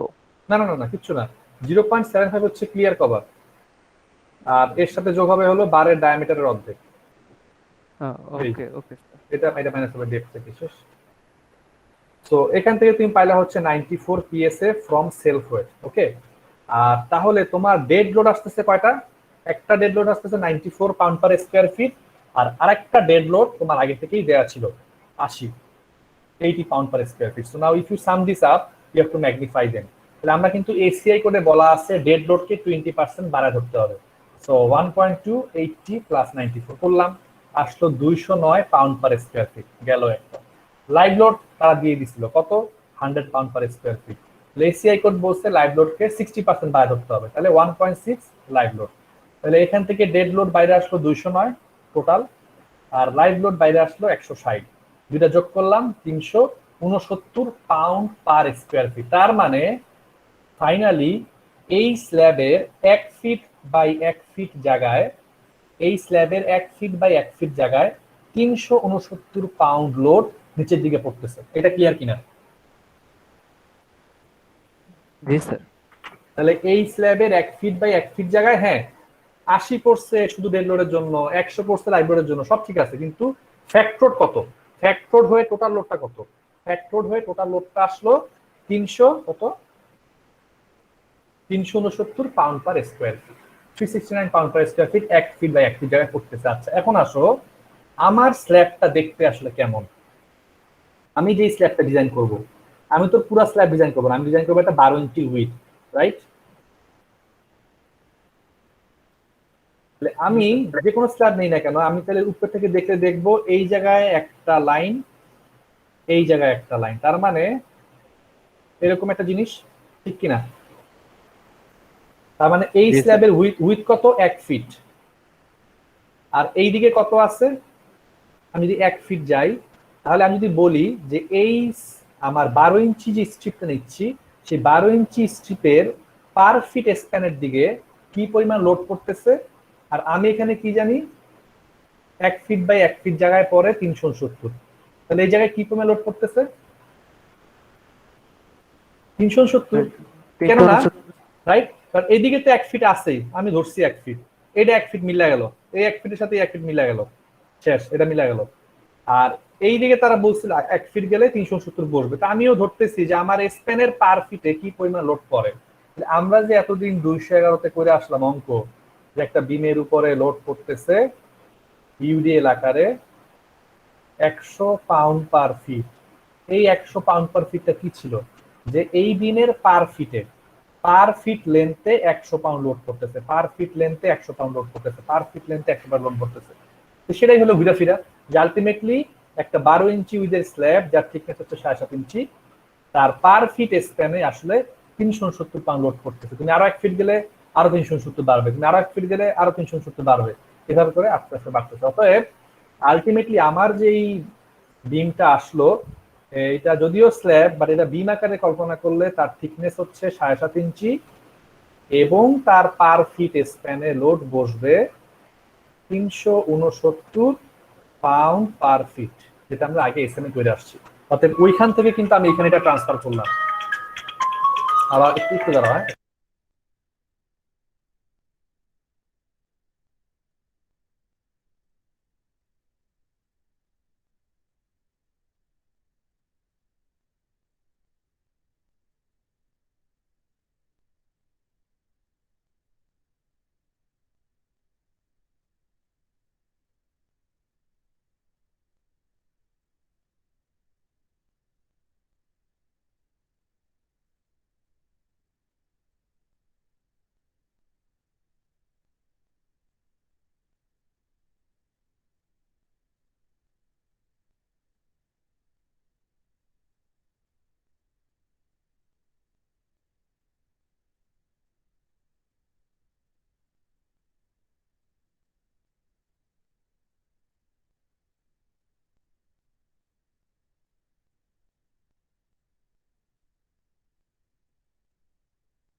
ওকে, তো এটা যেটা হলো আমাদের একটা আসলে নর্মাল যে বিম, সেই বিমে ট্রান্সফারকে নিয়ে আসলাম। অতএব এই কাজটা তোমাকে বাড়তি করতে হবে বিমের চ্যাপ্টারের থেকে ডিফারেন্স। অর্থাৎ বিমের চ্যাপ্টারে আমরা তোমাদেরকে বলে দিতাম এত ফিট একটা স্প্যানের বিম আছে, এর উপরে লোড আছে এত পাউন্ড পার ফিট, বাট তোমরা এখানে সহজে সেটা পাবা না। তোমাদেরকে এখান থেকে লোডটা ক্যালকুলেট করে সেটাকে ফ্যাক্টর করে সেখান থেকে তোমাকে বুঝতে হবে যে এই স্ল্যাবের পার ফিটে কি পরিমাণ লোড করতেছে। এইটুক পাইলে বাকিটুকু একদম সহজ।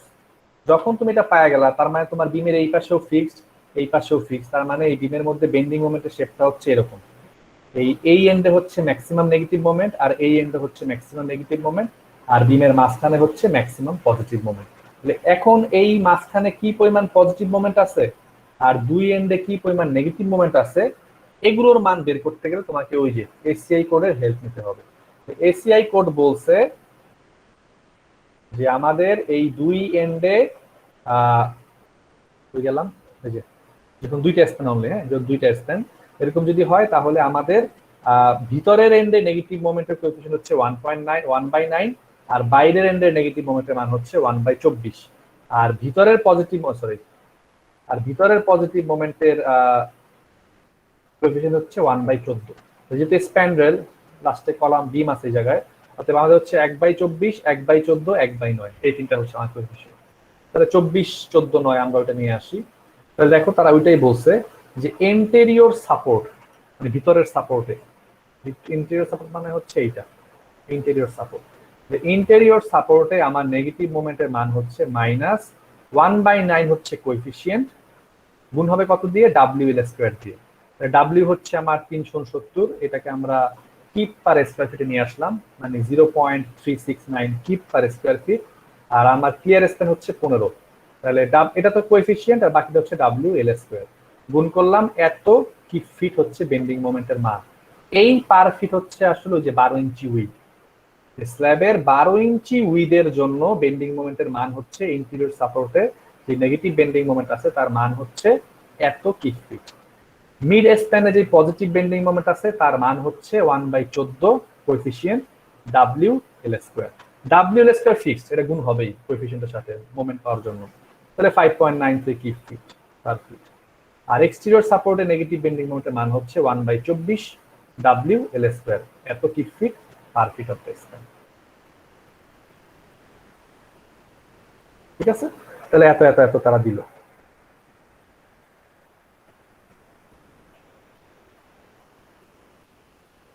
ঠিক আছে, আচ্ছা, তাহলে আমরা তিনটা বেন্ডিং মোমেন্টের মানই পাওয়া গেলাম, যে তার ভিতরের এন্ডে নেগেটিভ মোমেন্টের মান হচ্ছে 9.23, তারপরে মিড স্প্যানে বেন্ডিং মোমেন্টের মান হচ্ছে 5.93, এবং এক্সটেরিয়র এন্ডে হচ্ছে 3.46 কিপ ফিট। ঠিক আছে, আচ্ছা, এখন আসো যে আমরা ডিজাইন করব। ডিজাইন করতে গেলে অনেকভাবে ডিজাইন করা যায়। তো আমরা, তোমাদের মনে আছে কিনা জানি না, যে আমরা বলছিলাম যে রোম্যাক্স এর 50% বা 75% এগুলো হচ্ছে তোমার ইকোনমিক, 75% ইকোনমিক। এই জায়গায় তারা একভাবে করছে যে রোম্যাক্সটা তারা বের করছে 0.85 beta 1 f prime c by f of y epsilon u divided by 0.003 plus 0.004। হ্যাঁ, ওই সূত্র থেকে তারা রোটা বের করে, যে রোম্যাক্সটা বের করে তাকে 0.5 দিয়ে গুণ করছে, করে তারা এখান থেকে রো এর মানটা ফিক্স করছে যে আমি এই পরিমাণ স্টিল রেশিও প্রোভাইড করব। ঠিক আছে, তো তারা দেখতেছে যে অ্যাকচুয়ালি রো ম্যাক্স দিয়ে যে স্টিল রেশিও আসে তার রেসপেক্টে ইফেক্টিভ ডেপথ যেটা লাগবে সেটা এখানে আছে কিনা, জি রিকোয়ার্ড ডি মানে মিনিমাম ডেপথটা প্রোভাইড করা হয়েছে কিনা। তাহলে ওই যে এমইউ একটা সূত্র ছিল যে rho f y b d s square 1 - 0.59 rho f y divide by f prime c. ওই সূত্রে অ্যাপ্লাই করে আমি দেখতেছি যে রো ম্যাক্স এর 50% স্টিল রেশিও দিয়ে কি পরিমাণ ডেপথ লাগবে এই পরিমাণ বেন্ডিং মোমেন্ট ক্যারি করতে গেলে।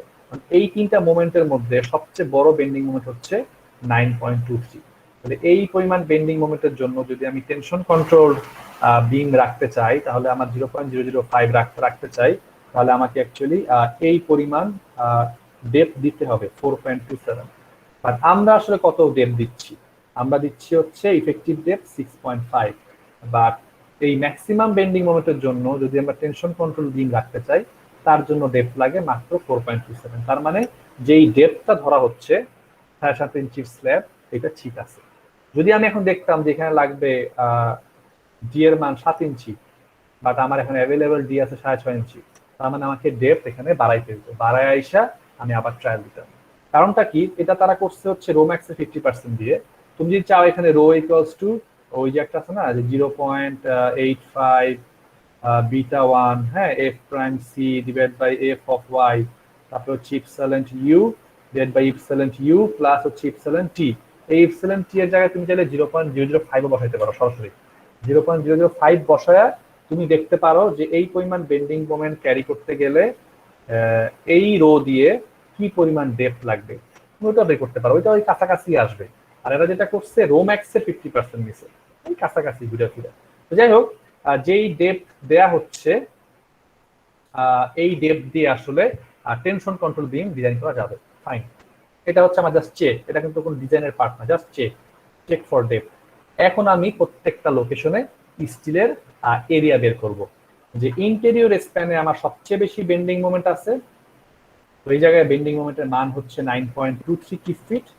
তাহলে এই পরিমাণ বেন্ডিং মোমেন্টের জন্য আমার কি পরিমাণ স্টিল এরিয়া লাগবে, আমি একটা এ অ্যাজিউম করলাম।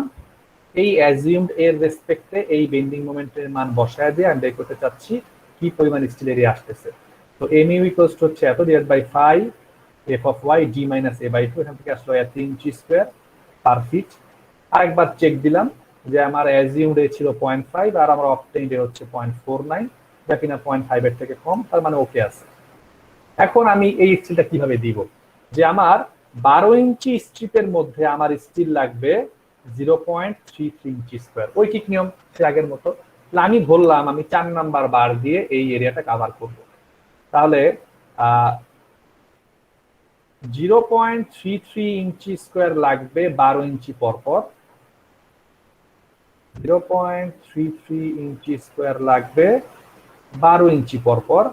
তাহলে 0.2 ইঞ্চি স্কোয়ার লাগবে কত ইঞ্চি পরপর, তার মানে 12 ডিভাইড বাই 0.33 ইন্টু 0.2, এটা করে আসতেছে 7.27 ইঞ্চি সেন্টার টু সেন্টার। তার মানে এটাকে আমি রাউন্ড আপ করে নিয়ে আসলাম 7 ইঞ্চি সেন্টার টু সেন্টার। তার মানে 0.33 ইঞ্চি স্কোয়ার যদি 12 ইঞ্চি পরপর লাগে, আর আমি যদি এটা 4 নাম্বার বার দিয়ে ফার্নিশ করতে চাই, তাহলে 4 নাম্বার বার 7 ইঞ্চি পরপর দিলেই হবে। একইভাবে আমরা যে পজিটিভ বেন্ডিং মোমেন্ট মাঝখানে ছিল তার জন্য আমাদের বেন্ডিং মোমেন্টের মান ছিল 5.93, ওইটার জন্য আমরা স্টিল এরিয়া বের করলাম, তার জন্য লাগবে 0.21 ইঞ্চি স্কোয়ার। তাহলে 0.21 ইঞ্চি স্কোয়ার আমি বলতেছি আমি 3 নাম্বার বার দিয়ে ফার্নিশ করব, তাহলে ওই 0.21 যাচ্ছে নিচে আর 12 থাকতেছে উপরে, আর 3 নাম্বার বার এরিয়া হচ্ছে 0.11, এটা গুণ করলাম, এটা আসলো 6.29। তার মানে 3 নাম্বার বার 6 ইঞ্চি পরপর দিলেই 12 ইঞ্চিতে আসলে 0.2 ইঞ্চি স্কোয়ার চলে আসবে।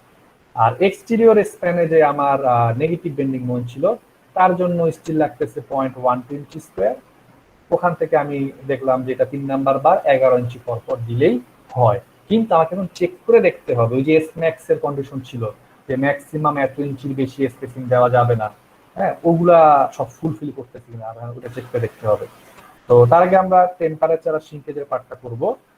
এই পর্যন্ত আগে বলো যে এক্সটেরিয়র মোমেন্ট, হ্যাঁ, positive moment, interior negative moment, এগুলো বুঝছো কিনা, কি করছি জিনিসগুলো?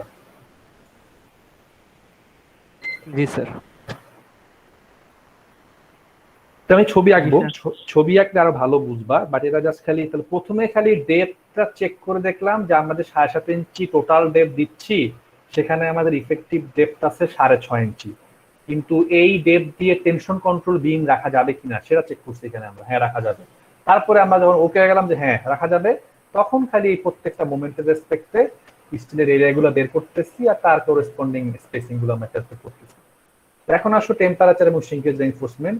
যেহেতু আমাদের স্টিলের স্ট্রেন্থ হচ্ছে 60,000 PSI, তার মানে আমাদের হচ্ছে সেকেন্ড ক্রাইটেরিয়া মানে 0.0018 BH, ওই কন্ডিশন লাগবে।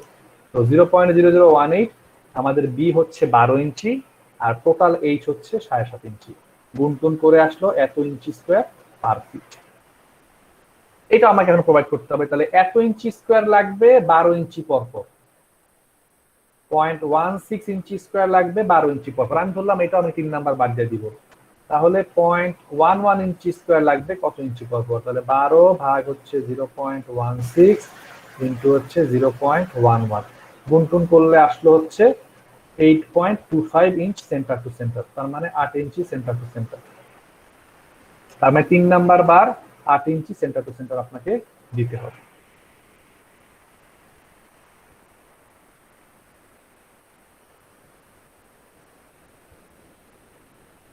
ঠিক আছে, বোঝা গেছে?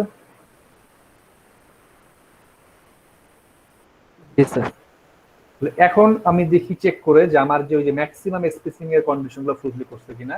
তো মেইন বারের ক্ষেত্রে এটা ছিল 3 টাইমস স্ল্যাব থিকনেস অথবা 18 ইঞ্চি, এই দুটার মধ্যে যেটা কম।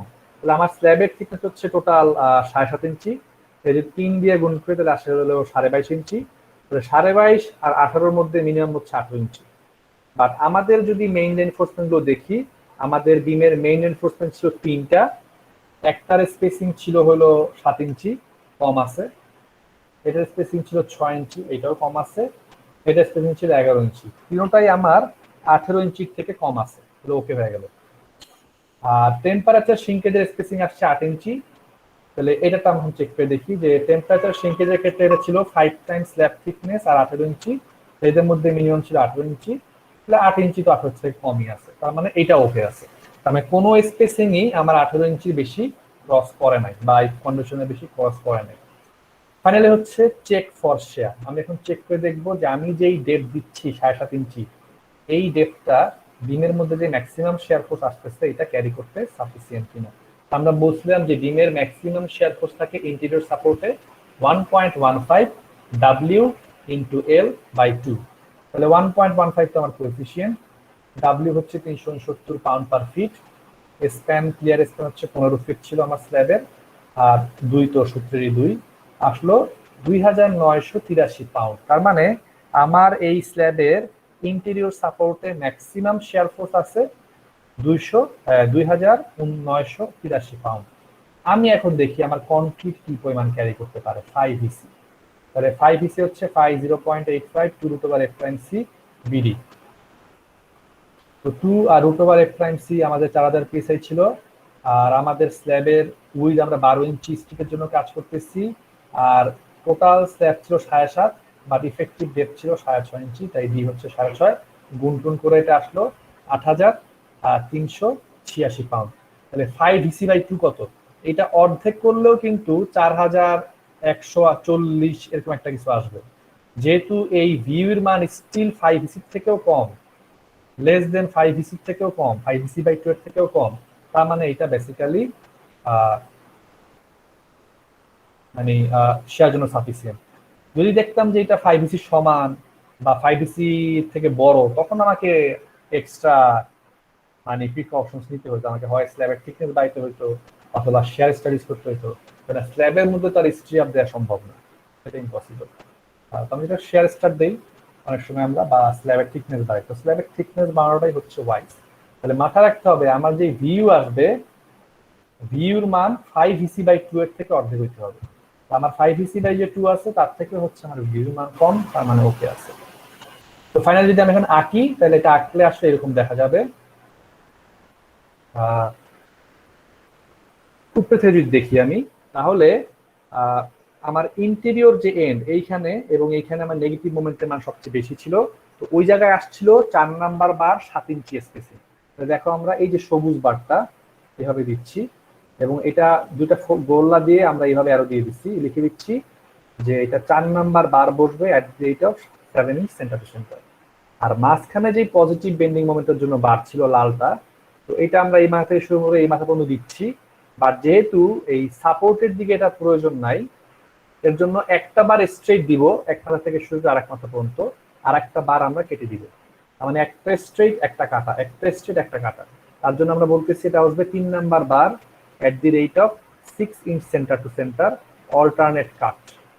আর এক্সটেরিয়র এন্ডে যেই নেগেটিভ মোমেন্টের জন্য বারটার প্রয়োজন ছিল, এটা হচ্ছে 3 number bar at the rate of 11 inch centre to centre, যেটা কিনা এই যে এদিক এভাবে এভাবে যাবে আর কি, এভাবে যাবে। ঠিক আছে, এটা হচ্ছে কি আমার মেইন রেইনফোর্সমেন্ট।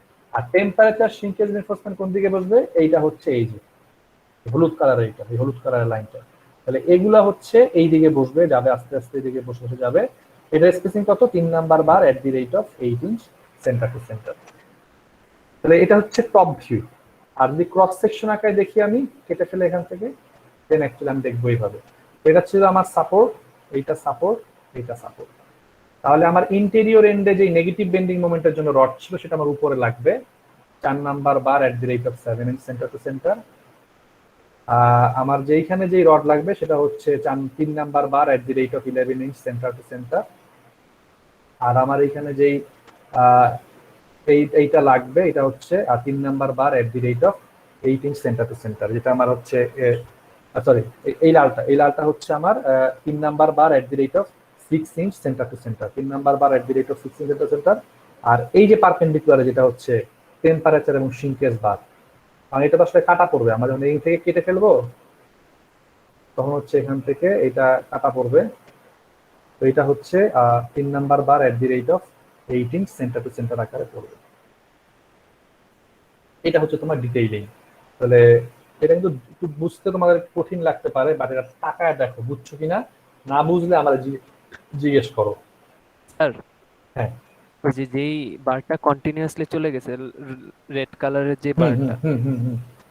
এর আগের চিত্রে ওইটা কি নেগেটিভ রিইনফোর্স মানে নেগেটিভ মোমেন্টের জন্য ছিল এই না পজিটিভ নিচে। স্যার সাপোর্টের ওইখানে না হ্যাঁ হ্যাঁ আমি নেগেটিভ। বলি আমি বলি যে এইখানে কিন্তু বেন্ডিং মোমেন্ট ডায়াগ্রামটা কেমন ছিল,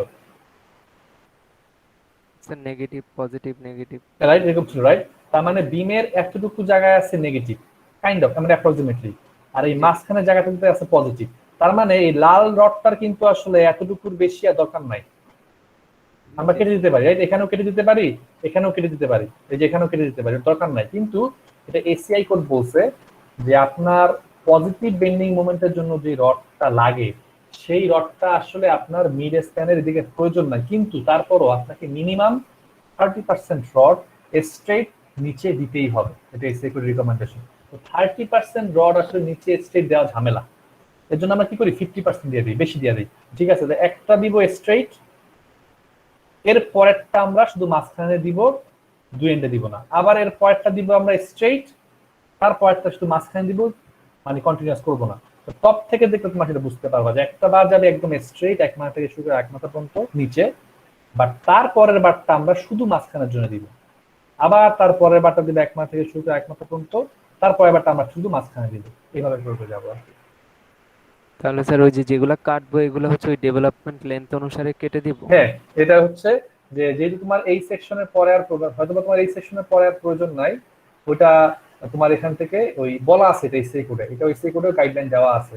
ওই যে এর আগের চ্যাপ্টারটা দেখলা না, এই জি যে স্যার ওই যে যতটুকু লাগবে তারপরে থেকে ডেভেলপমেন্ট লেন্থ। হ্যাঁ, এটা হচ্ছে তোমার মুখস্থ করার প্রয়োজন নাই। এই যে স্টেট বার অ্যারেঞ্জমেন্ট তারা বলে দিয়েছে যে সাপোর্টের ফেস থেকে আপনি তার স্প্যান লেন্থের 1/8 ডিসটেন্স আগে কেটে দিতে পারবেন। মোটামুটি ভাবে হচ্ছে এটা যদি 15 ফিট আছে, তার মানে 15 ফিট ভাগ হচ্ছে 8, তো কত, ধরো অ্যারাউন্ড 1.9, তার মানে 2 ফিটের আগে তোমরা এটা কেটে দিলে হবে। এখান থেকে 2 ফিট আগে তোমরা কেটে দিলে, এখান থেকে 2 ফিট আগে মানে স্যার ওই সাপোর্ট থেকে 2 ফিট আগে হ্যাঁ, ওই সাপোর্ট থেকে কেটে দিলেই জি বাস স্যার ওটা হয়ে বুঝতে যাবে। পারছি। জি স্যার বুঝতে পারছি। আবার এইটাকে তুমি কতদূর পর্যন্ত দিবা, যে স্যার কোথায় গিয়ে কাটবো, এটাও কিন্তু ওই বন্ড এবং ইন্টারেস্ট চ্যাপ্টারে বলা আছে যে আপনি জি স্যার কলামের ফেস থেকে L/3 পর্যন্ত এক্সটেন্ড করে কেটে দিলেই হবে। এতে আপনার দুইটা কন্ডিশন ফুলফিল হবে, ডেভেলপমেন্ট লেন্থ তো হয়ে যাবে, প্রপার বন্ডিংও হবে, সঙ্গে সঙ্গে নেগেটিভ রেইনফোর্সমেন্টের যে রিকোয়ারমেন্ট, নেগেটিভ বেন্ডিং মোমেন্টের যে এরিয়া, এইটাও কভার হয়ে যাবে। তার মানে এইখান থেকে তুমি কলামের ফেস থেকে 15/3, তার মানে 5 ফিট, এদিকে 5 ফিট যাবে, এদিকে 5 ফিট যা কেটে দেওয়া লাগবে বাস। তার মানে এক একটা জি স্যার কলামের বুঝতে পেরেছি। এই এক একটা রডের লেন্থ হবে 5 ফিট, আর বিমের যা উইথ আছে, ধরো বিমের উইথ আছে 1 ফিট, তার মানে 11 ফিট হবে একটা বারের লেন্থ। এইটা হয়তো সবাই ভালো বুঝো নাই, জিনিসটা তো সহজও না জিনিসটা বোঝা, তো কোনো সমস্যা নাই, বাসায় গিয়ে সময় দিতে হবে, চিন্তা করতে হবে, মাথা খাটাইতে হবে, এটা বোঝার বিষয়। একবার বুঝতে পারলে মুখস্থ করার কিছুই নাই, আগের জিনিসপত্রই সব এখানে আলোচনা করা হয়েছে, ঠিক আছে? আর এটা বাসায় গিয়ে বুঝতে হবে, চিন্তা ভাবনা করতে হবে, চিন্তা ভাবনা করে বুঝা আমার সামনের যে মঙ্গলবার ক্লাস আছে ওখানে আমাকে জিজ্ঞেস করো, ঠিক আছে? কিন্তু ভালো করে বুঝাইছো। Okay sir. আজকে আর সময়ও নাই, আজকে ওদিকে যাবো না, বাট জিনিসটা কিন্তু খুব ইম্পর্টেন্ট।